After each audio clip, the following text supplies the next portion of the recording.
Alain, propos d'un Normand. Le calendrier. Compter les jours, les semaines, les mois, les années, cela nous paraît très simple, parce que nous vivons en société.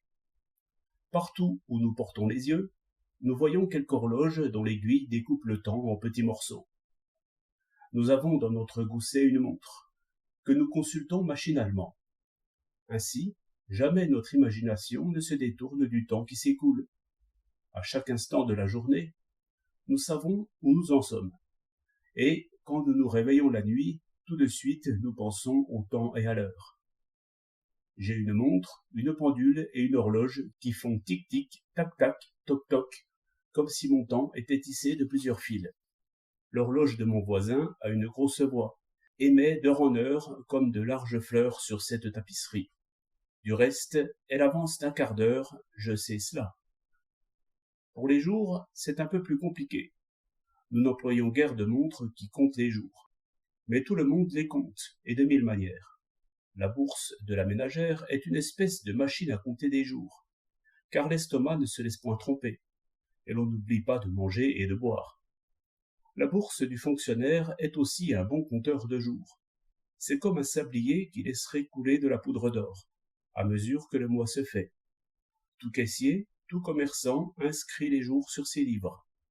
De plus, les jours ont des noms, que notre mémoire égrène comme un chapelet. Si quelque distrait demande « À quel jour sommes-nous donc ?», tous ceux qui travaillent, tous ceux qui attendent, tous ceux qui ont du souci, lui répondent, et les réponses concordent. Le dimanche brille au bout de la semaine comme un phare, et donne à chaque jour sa couleur. Ainsi, les mois et les années nous sont tracés d'avance, comme une allée bien ratissée. Mais si nous étions comme Robinson, ou si seulement nous étions dans la nature, et non pas dans la cité, nous aurions bien plus de peine à compter les jours.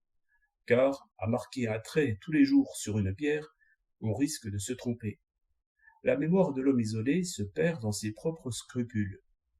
Ai-je marqué tout à l'heure, ou n'ai-je pas marqué ? Question insoluble pour l'homme seul. Aussi lira-t-il l'heure et le mois dans les marées, au soleil, aux étoiles, et surtout à la lune, qui, par la succession régulière de ses visages, mesure merveilleusement le mois. C'est pourquoi on a compté sans doute par mois lunaire, au temps où tout le monde était savant par nécessité. C'est pourquoi aussi les vieilles formules de météorologie nous arrivent encore vêtues du langage lunaire.